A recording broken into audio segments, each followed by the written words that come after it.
Hi there. Welcome to NavTalk, brought to you by the NavWealth Financial Group, helping you reach your destination in life on purpose. I'm your host, Simon Prowse, and each episode will bring you educational, inspirational and informative interviews on a broad range of topics. So, Drew, welcome to NavTalk and thanks for coming on today. How are you? Very well, thanks, Simon. Thanks for having me. Oh, mate, it's a pleasure's all mine, and I really appreciate your time. So thank you for today. Not a problem. Now, Drew, I just want to take you through a bit of your journey when it comes to leaving school and how you got into professional sport. So I believe you went to Joey's, and that was a bit of a rugby fraternity back then. Is that correct? It was.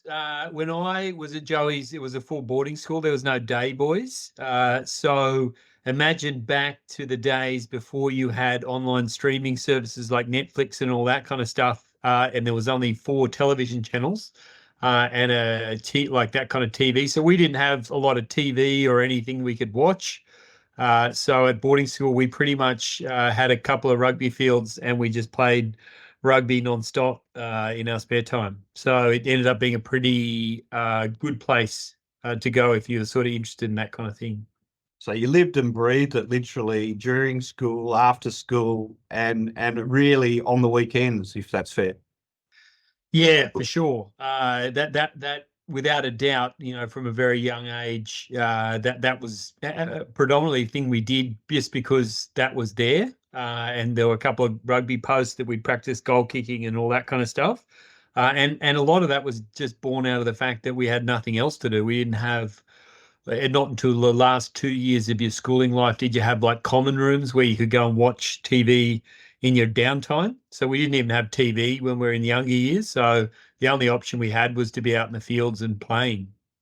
So, Drew, you leave Joey's in 1995 and in 1996 start playing for Sydney Uni. What happens along the way and when do you start sort of tapping on a higher level of rugby? Sydney Uni were basically, that's where I went to study after school, and that hence the reason. And Sydney Uni at the time, strangely enough, wasn't a very good rugby club to go to. Sydney Uni had struggled for years, actually, hadn't made the finals for a long time, were a club that most people played at when they were an undergraduate, like in the Colt sort of level, and then when they left, they went to the better clubs after they finished uni and all that kind of stuff. So I went to Sydney Uni and started playing. I think 1996 was the first year rugby was professional in that people got paid to play it in Australia. But as far as my thoughts about that kind of, you know, playing rugby for a living was, something I had not even thought of at that stage, that's for sure. So you finish school in 1995 and you get your HSC through Joey's. At that point, were your marks reasonable to take you into the course you wanted when you went to uni, or was it more that you had to sort of slave away and build up? Yeah, I always found, you know, business interesting and economics and that kind of thing, finance. I was good at maths. And I wasn't overly excellent at English as far as the sort of those sort of disciplines were concerned. So structured through maths and all that kind of stuff was always going to be a better way for me to go. And then I got into economics at Sydney University, and it just sort of went from there. Like most people, when they leave school and get their HSC, using your HSC mark or the doors that opens with the mark. So that was just really one of those ones that interests you and you took that on? Yeah, it was probably a sliding doors moment. If I look back on that, I mentioned already that Sydney University as a club was actually in a bit of a doldrum in 1997. So 2 years when I'd been there, there was actually a thought that they'd relegate Sydney Uni out of the Sydney University rugby competition, the Shoot Shield. And it just so happened that when I went to Sydney University, and I went to college as well, because I used to be a reasonable rower as well. I rowed for a few years at the first date in Joey's as well. So I had a scholarship to go to college. And then for whatever reason, right people around at the uni at the time, we ended up becoming a pretty good club. And then the teams that I was in ended up winning a fair bit and went through to first grade and then made the finals and all that kind of stuff. And then from that, strangely enough, from that period of time, Sydney Uni's gone on to probably be the most dominant club in the Sydney competition for the last 2 decades. Sort of coincided, definitely not because I was there. It just so happened that I rode that wave when they actually, came good effectively. So Drew, you're at uni, you're studying, you're playing at Sydney Uni, and you're playing quite a high level. Are you playing Colts or straight into grade? That's a really good question. So back when I started, no one really, except maybe a winger, would ever go from school and play first grade or be in grade in the first years out of school. It just was unheard of. There was a guy in my age, a guy called Scott Staniforth, who played at Eastwood. I think he was probably the only person that I knew of at our age that sort of went straight through to first grade, maybe in the first year out. So most of us back in those days when, people playing first grade rugby union were in their 30s, most of us came out and played Colts as if that was just what we would always do. And keep in mind, when we first left, it had only just gone professional. 1996 was the first year of Super 12 as well. Yeah, okay. So you're transitioning up, and when do the selectors start to notice you and sort of say, mate, you're on for better things, and you get picked for the New South Wales and the junior Wallaby? Yeah, so we had schoolboys selection and New South Wales schoolboys and all that kind of stuff. I didn't make Australian schoolboys that year. I was quite young in my year. When I finished school, I only was 17 and a half. So I was sort of a younger finisher of school.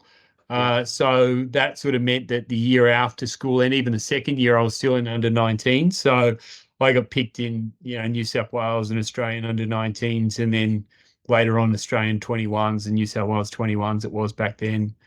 So they sort of, you sort of were picked in those sort of teams.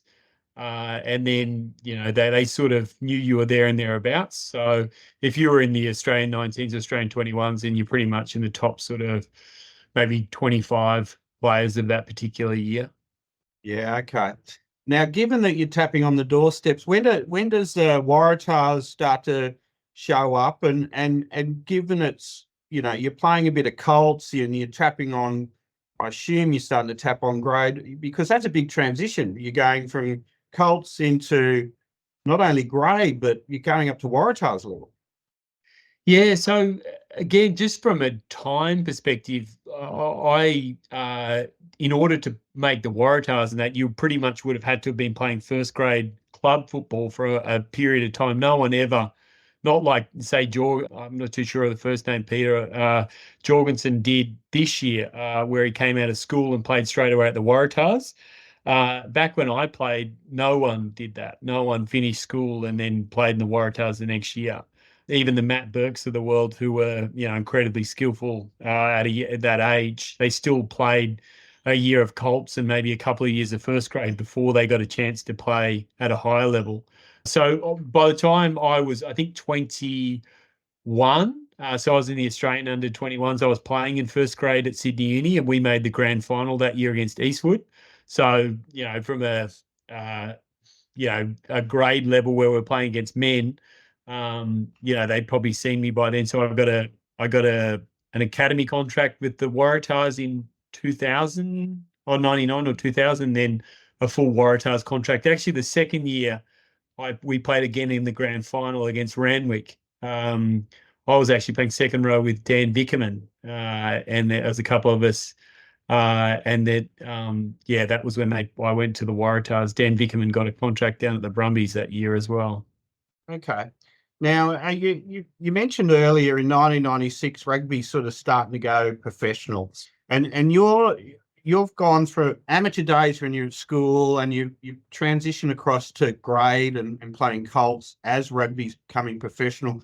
Was there any major changes in the way rugby was done? I mean, going from an amateur sport and weekends and a bit of fun to a full professional game, what changes did you see in that?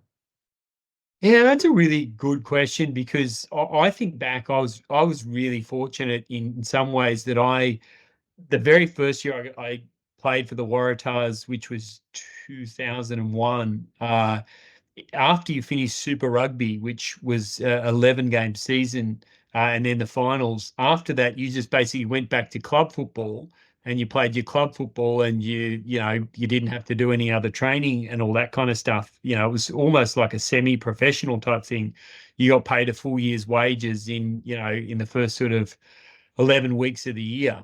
Uh, and then the following year was when it started to get a bit more professional, and we had to train in the season that wasn't Super Rugby if you didn't make the Wallabies and all that kind of stuff. It's an interesting one because it felt like some of the times we were training for the sake of training, as opposed to training to get better. And that's probably one of the things you watch even today. There's a lot of people doing a lot of training that maybe not actually getting that much better. If you look back at the skill level and the passing and all that kind of stuff, even late early 2000s when Australia actually won the Bledisloe Cup last, you wonder whether the skills were higher than they are 20 something years later, which is, that's probably another thing for rugby to think about. There's a bit of irony in that, given that in amateur days to professional, you're saying that, once the professionals matured, the early days of professionalism was probably better skills and the modern. Yeah.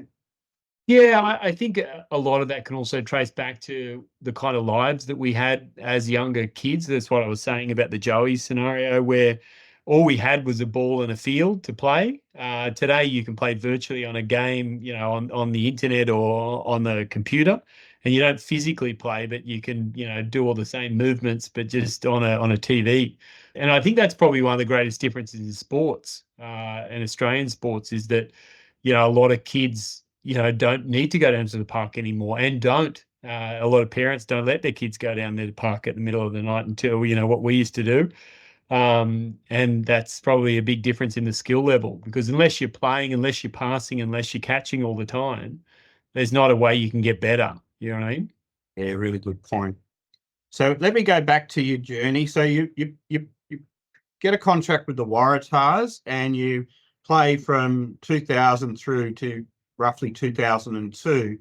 And then you decide to pick up stumps and head over to Europe. Take us a little bit through that and the reasons around that. Yeah, back then this sounds strange because of what we see now, unfortunately, for the Wallabies, is that back when at that time Australia was the greatest country in the world as far as rugby is concerned. We'd won the World Cup twice, and we had incredibly good players. Back when I was there was only 3 professional teams: the Waratahs, the Reds, and the Brumbies. So the spots were quite hard to get. And if you made New South Wales, you're pretty close to playing the Wallabies. And there was a couple of really good players around my age, David Lyons and Phil Waugh and people like that I actually played at Sydney Uni with, and they were pretty good. And I probably wasn't at that stand. Well, I wasn't at that standard. So I sort of looked around and thought to myself, well, it's going to be pretty hard for me to sort of go from here. My dad is from Ireland originally, came out here, so he had an Irish passport, obviously. And so I got a European passport and then signed a contract to play over in England. So I didn't have to go over as a foreigner. And then simply from a currency perspective and a foreign exchange perspective, it was a pretty beneficial move to make as far as, the income that I'd earn in England compared to the income I could earn in Australia. Okay, so you're over there as a professional player and earning an income. What are the expectations, given that Europe's a bit more mature and you've a lot more competitive footballers over there? Was there a major change in expectations and the way it was run? No, I don't think so. I think, again, thinking back to that period of time when Australia, it sounds strange, as I said, in context of today, but we were actually world leaders in regards to how rugby started to be played and the thought that went into this and organising the game. Back in, obviously, 99, we'd won that World Cup. So we were the World Cup champions and we'd just beaten the British and Irish Lions in Australia as well. So we were like at the top of, we were the equivalent of, the New Zealanders of the world now. And so when we went over, we were already we had pretty good processes in place for what we were doing back then as well in Australia over there. So it was pretty similar. The only big difference from my side of things was the season was a lot longer. In Super Rugby, it was 11 games. Over in England and Europe, you probably play about 30. Wow, that's a big difference. So it's much more Mm. of a full-time job and really a lot more commitment. Yeah, it was definitely something. So it was definitely an all year round thing where you took maybe 6 weeks holiday in the off season, then you came back, and then it was a full year. And obviously, living in a different country and traveling around to Europe and all that kind of stuff to play different teams in different countries is probably a big difference as well. Yeah, yeah, you are seeing a lot of the place. So Yeah. you're in Europe. You're literally over there from 2002 through to 2008. And obviously, that you're an Australian player. You're over there for a long period of time, 6 years. And given that you'd had a stint with the Waratahs, was there any pullback? Was there a lot of phone calls saying, "What are you doing? Get back over to Australia and help us"? The only that was interesting. So funny parallel. Eddie Jones actually came and watched me play over in Europe. I remember, oh, sorry, in England. We had a game, and he was just about. I think he was doing some work to start off the Perth team, the franchise that was going to be in Perth. And for want of better ways, he was like basically reviewing whether I'd go back there and that kind of thing. You know, to be fair, like my game, the way that we played or the skills that I had were probably more suited to Europe than Australia. There's a couple of guys that have just come back to Wallabies now, who've had incredibly good careers in Europe, but their game maybe doesn't translate into the Super Rugby style game, which is, a far more, sort of dynamic running one. Yeah. So yeah, I think in all likelihood, that I was more suited to European type rugby than I was back in Australia. Yeah, that probably explains your long stint. Yeah. Now, let me take you back again. You started at uni in Sydney Uni in 1996. After leaving school in 95, and you're doing a business degree. Do you get that done fairly smartly, given that you're a full-time rugby player, or does it take a bit longer because of your commitments? Yeah, so I extended my economics or my undergraduate degree by about 6 months, mainly because I had to go to Argentina and play in a tournament for when I was in the Australian under 21. So it took up a bit of my time. And I probably wasn't able to focus enough on my studies at that juncture. So I did my undergraduate degree, went for 3.5 years. By the time I got a full-time contract with the Waratahs, I'd finished that. I finished that in the first half of 99, and I got my full contract in sort of towards the end of 2000. So that was all behind me. But one thing I did know is a guy called Pat Howard who played professionally and who came to Sydney Uni. He'd been living in England, playing over in England, and played for Australia a fair few times before. I remember talking to Pat, and he always said, "Look, if you can, make sure you try and keep studying during your playing days as a professional." And I was actually quite surprised that I even got a professional contract to start off with. So I sort of always anticipated that it might come to an end at the end of each contract. So very early, I kept studying. After I did my economics, I then enrolled in a postgrad in finance and investment with a company. It was called Bincia back in the day, but it was basically Kaplan now. So I started studying even though I had a professional rugby contract. Okay, so you continue studying, you continue learning whilst you're playing football. Was there any real takeouts for our audience in terms of the discipline that came with that? I mean, you've got teammates who are going out and I assume having a good time and partying and so forth, but you've chosen a different path. Yeah, you still party, but you still got this study at the back of your mind. Was there any takeouts on that? Yeah, I think for sure. I think if you ask any professional athlete in no matter what discipline they're in, they become professional athletes because they're willing to do things that other people aren't prepared to do. And whether that be training, whether that be, doing things on a sporting field that people would give up or, not keep pushing through. The reason you become a professional athlete is because you can do things, or you can put your mind to things that just most people can't. And that can also be applied to, your life after sport as well, in that, most of the guys that I played professional rugby with would play Xbox on the day off, or, whatever, those kind of things. Even when we went away on trips and stuff like that, I'd have to take my books and do study. But, at the end of the day, I knew that rugby would one day come to an end. And I'd need to make sure that I had some other fallback at that point. So I put a lot of work into, knowing that it was coming to an end at some point. And I think that discussion with Pat Howard I think it was back in 2000, 2001, sort of put me in a position where I thought, well, maybe this is all going to come to an end within a year or two. So I better keep going with the study.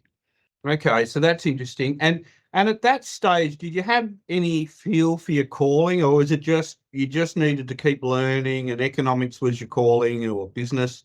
So you just kept going down that path, or did you have a plan at that point?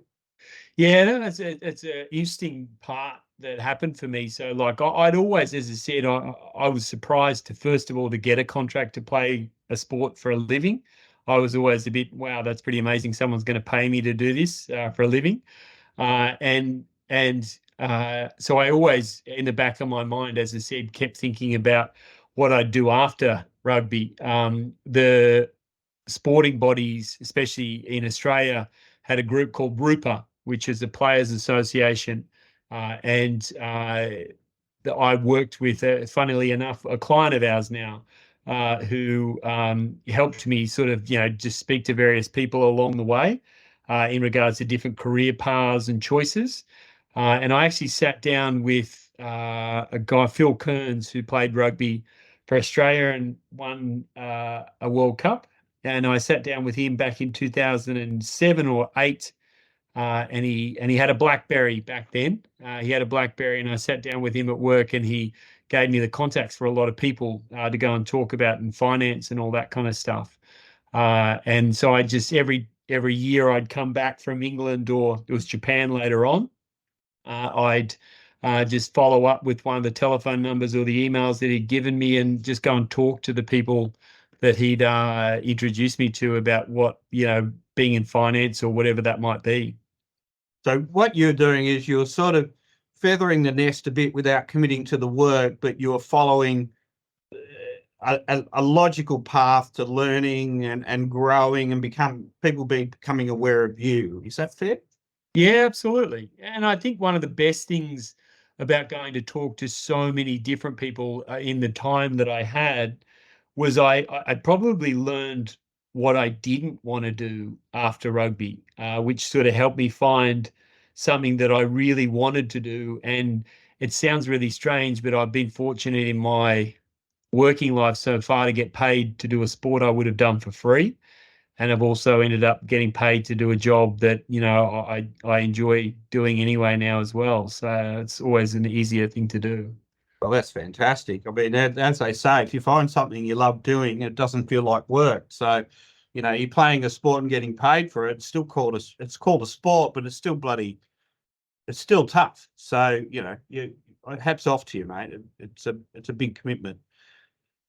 You 18 to 33, I think you're playing rugby, and eventually hang up your boots after doing a stint in Japan. Yeah, with the Kubota Spears, was it? Kubota Spears, they won the championship this year. Bernard Foley, one of our clients, he played in the grand final this year. They beat, I think they beat Panasonic in the grand final this year. Nice one. And that's 2011, right? So you've already said you met with Phil Kearns back in 2008. That's another 3 years down the track, and you're still a professional footballer, right? So you're still not working at that time. Oh, no. You're not working in corporate land, I should say. Oh, no. Well, yeah, I wasn't. I was only playing professional rugby. Yeah, that's correct. Right. So at 33 years of age, you finish your contract in Japan, and you bring you and your family at the time back to Australia, or they're already here, and then you say, right, I'm going to go and start work, and really you've got very little water under the bridge, so to speak, or experience other than a uni degree and just talking to people. Is that fair? Well, no, actually, I'd already had a job lined. I'd literally already got a job. I'd already applied for a job because I knew I was in my last year with Kubota. I didn't want to sign again. Kathy and I, my wife, we had two young children. We were having a third. We'd been away for 9 years out of Australia at the time. And we were pretty happy to finish up. So I always knew that I was going to finish that year. And after all these discussions I'd had with all the various people, and even including Craig Banning, who started the wealth department in NavWealth. I'd already met with Craig Banning, I think, back in 2009, and talking to Craig and talking about the kind of business that he did and the partners that he worked with at NavWealth. It was exactly the kind of business I thought would be a fantastic place to join if I became a financial advisor. So I was still a rugby player at the time. If I ever became a financial advisor, that's the kind of business that I'd like to try and go and work for if I could. So I got a job. I'd already lined up a job. AMP had a thing called Horizons, which was an academy process to try and fast track people, transitioning from one career to another. And most of the people obviously weren't coming out of sport, but my careers advisor from rugby told me about this particular program. And then, met with Craig Banning, and then also met with a guy that became CEO of AMP, Craig Mellor. And long story short, I ended up getting a job with AMP.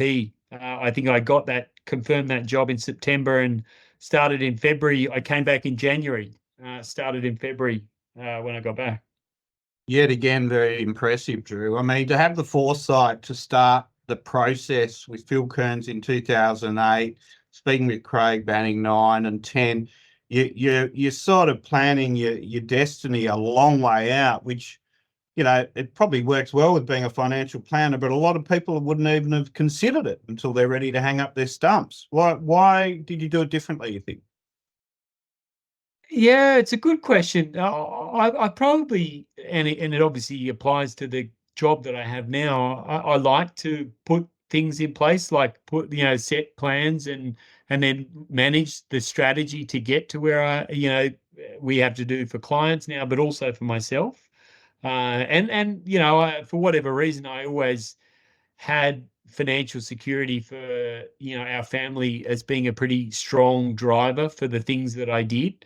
And that was a really important thing for me. And maybe the thought of coming back to Australia and not really knowing what I wanted to do and having to go through those periods. I had a lot of good friends in my era who were professional players, and I'd sort of seen a couple of guys starting to go through that, and I thought it was quite difficult. And so there were different motivations along the way, but I put a lot of plans in place, and I was fortunate that all the plans that I did put in place came to fruition, and it turned out exactly how I'd sort of planned it.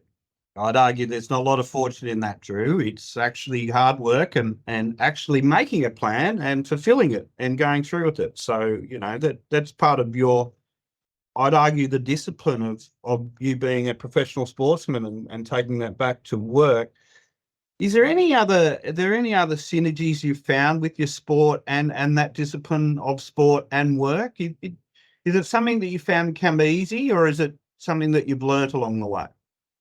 I think one of the great things in a parallel perspective is good coaches and mentors.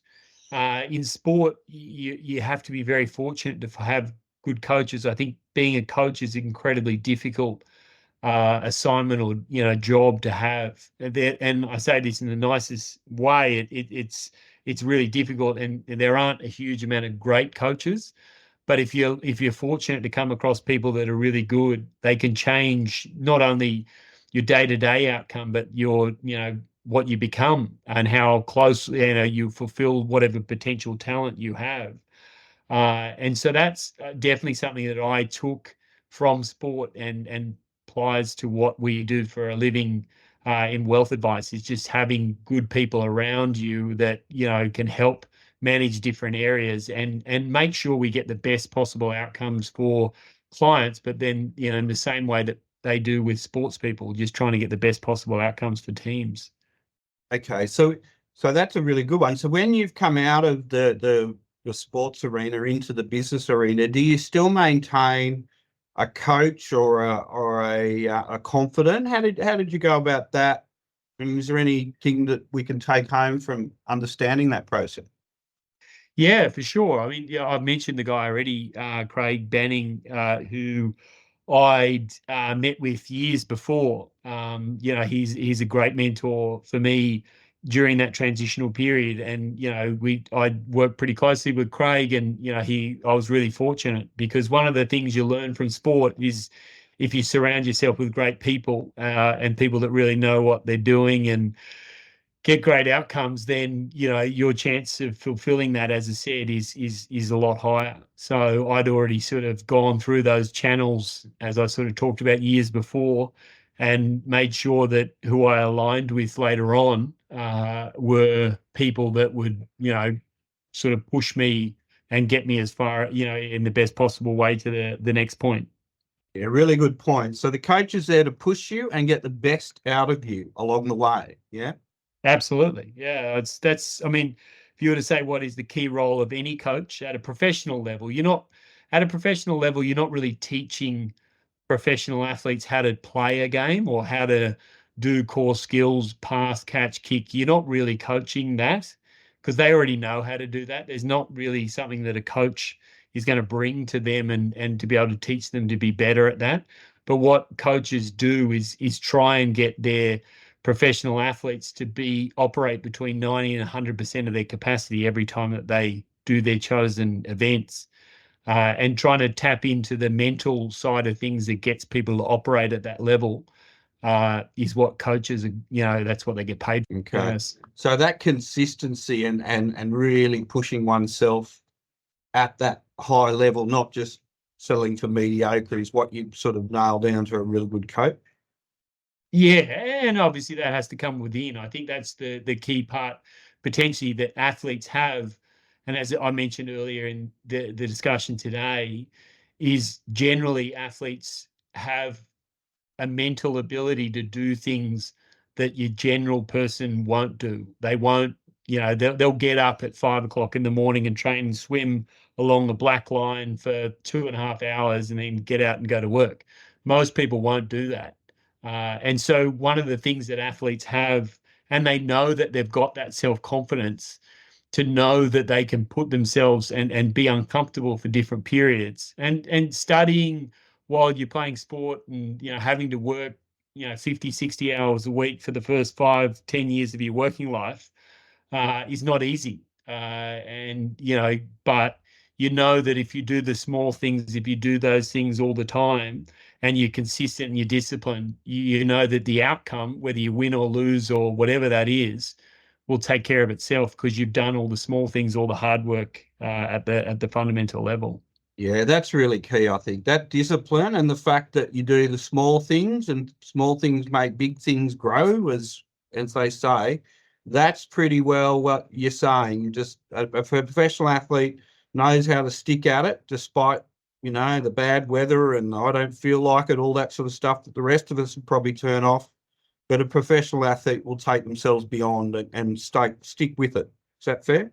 Oh, absolutely. And that same discipline, if you were to ask me, how does that transition into what I do now and what we do as a business, it's that exact same thing. Being financially successful is exactly the same path as an athlete treads. It's just about doing the small things, the correct things every single month and year. And then, if you keep doing that for long enough, magically you'll end up in a position where for yourself, that financial success will come, whatever eyes that might become for you. Yeah, got it. So there's that self-belief again, right?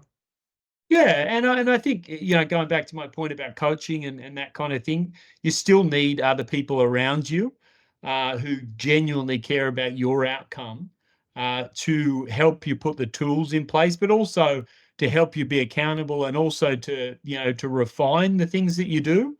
I mentioned a good coach isn't going to teach you how to kick a ball, but they are still going to be able to show you different things that you can improve on your skill and do better the next way, or look at playing a particular game in a different way. The same thing can be applied to what we do from a wealth advice perspective. We know things that other people don't know, and we bring things to the table that other people they can't possibly have themselves. And then it's just about making sure that we apply them and they make sense, and people stick to that through the long term. Yeah, I'd argue, Drew, that you've moved from being a player to a coach in your wealth advice space, and now you're helping other people by being their coach.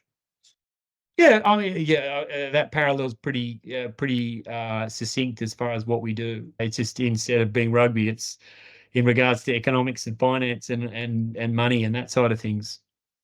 So, Drew, since your days of working with Craig Miller and Craig Banning and using them as a bit of a mentor and a coach, you've gone and hung up your own shingle and Zone Financial. How do you still maintain that discipline? And do you still use a coach in your business? Yeah, we've used coaches along the way, definitely, to bring other elements to the business. As far as coaching, I probably do more of that myself, as in, we have an advisor, Damien, and we've sort of done that. I've ended up doing the same thing that Craig did for me back in those days.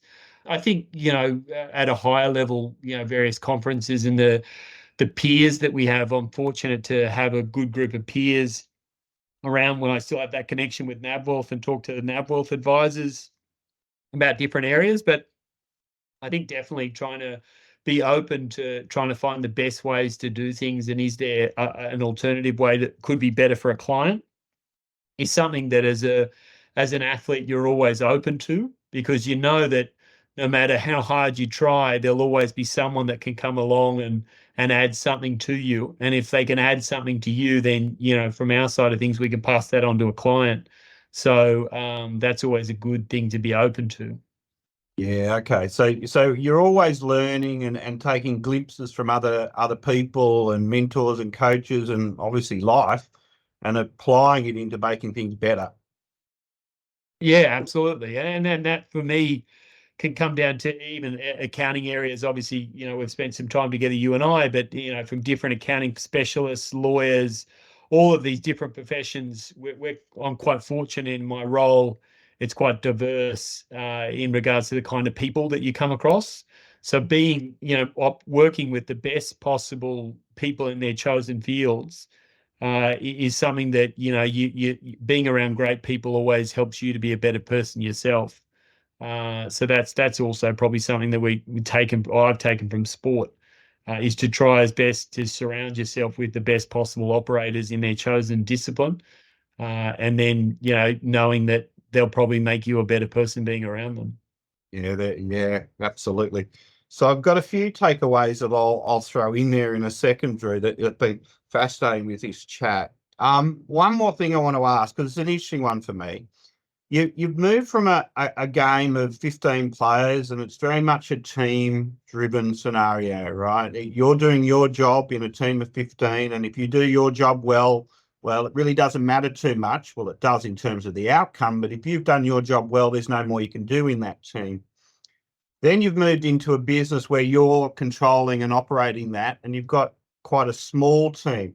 How do you find that change from a team game where, you're one of a very necessary cog, by the way, and if you let down your team, you don't do things right, you let down your team, to running the team? How have you found that? I think the same principles can apply. I think one of the harder things is probably a question to ask the other members of our team, is the expectation that, every single day, or maybe not every single day, but every single week we get better, and that we take on learnings of things that happen around us and we continuously improve.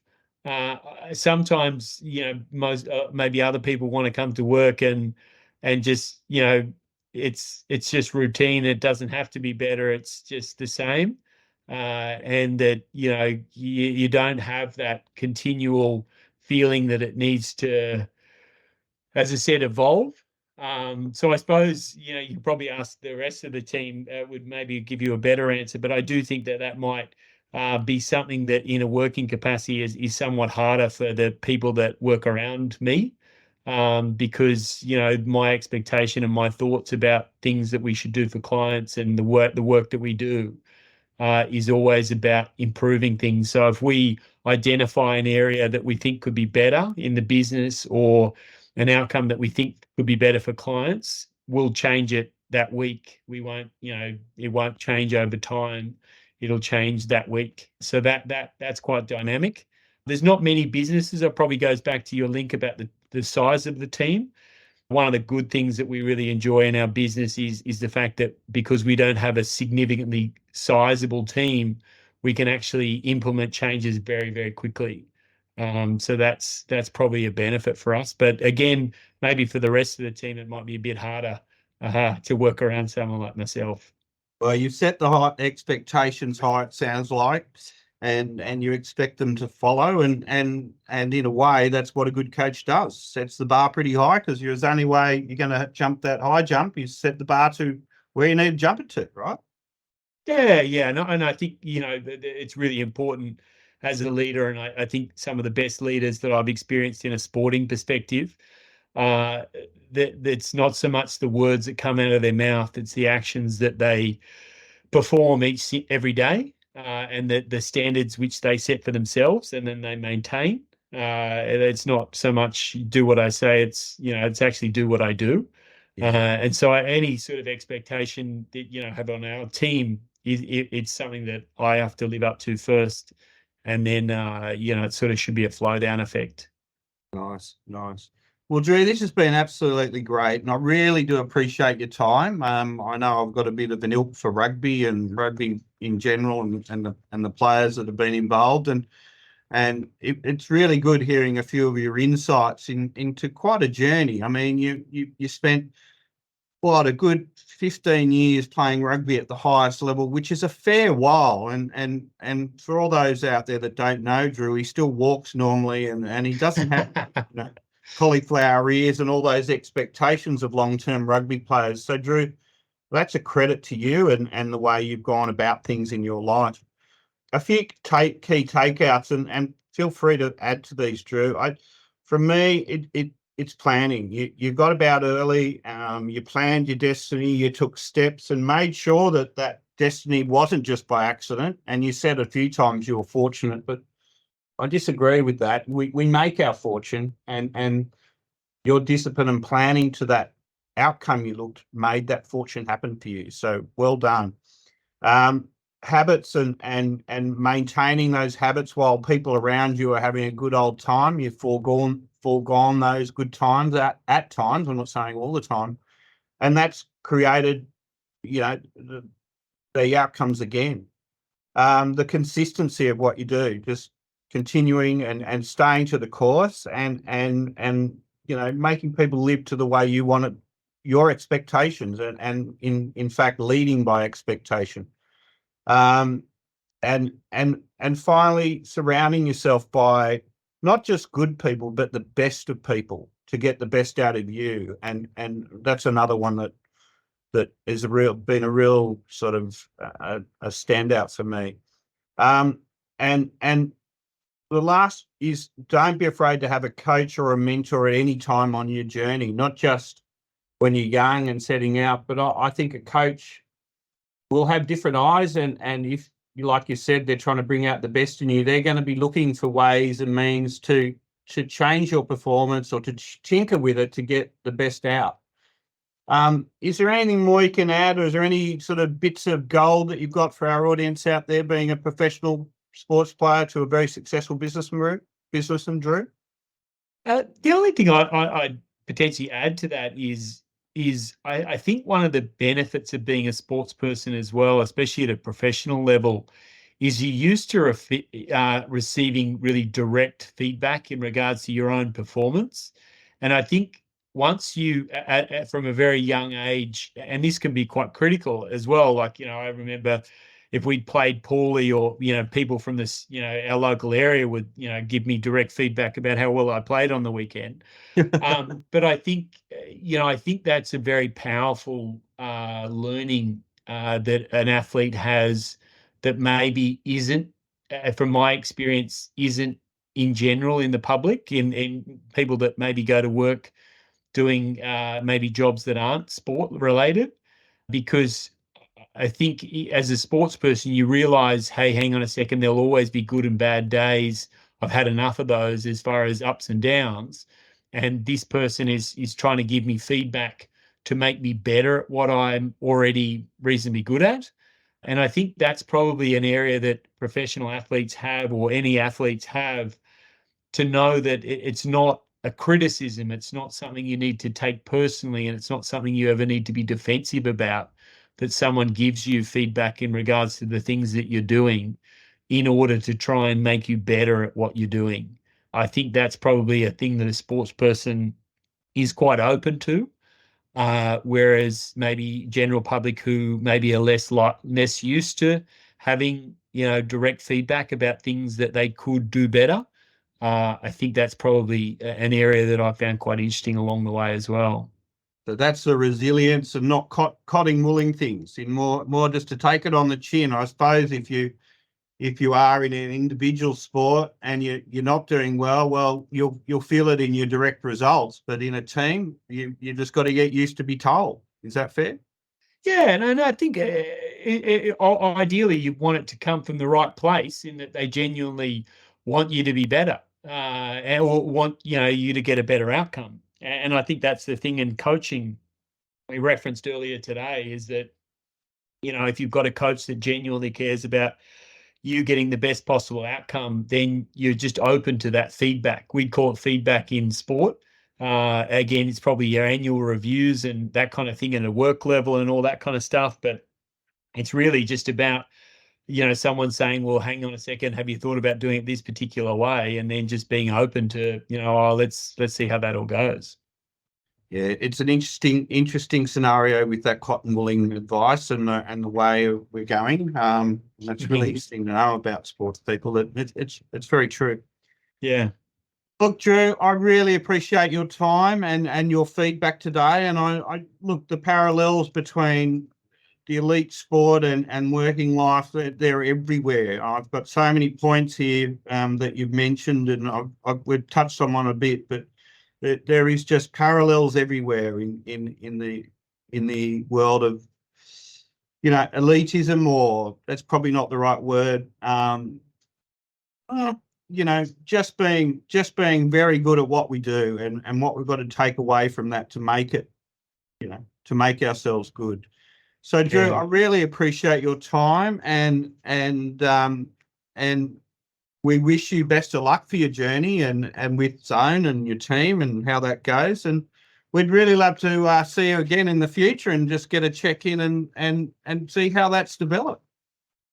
Thanks for having me, Simon. Yes, it was interesting to talk about that period of time. Happy to check back in at a future point. It was really interesting. Thanks, Drew. Really appreciate it, and we'll be in touch. Pleasure.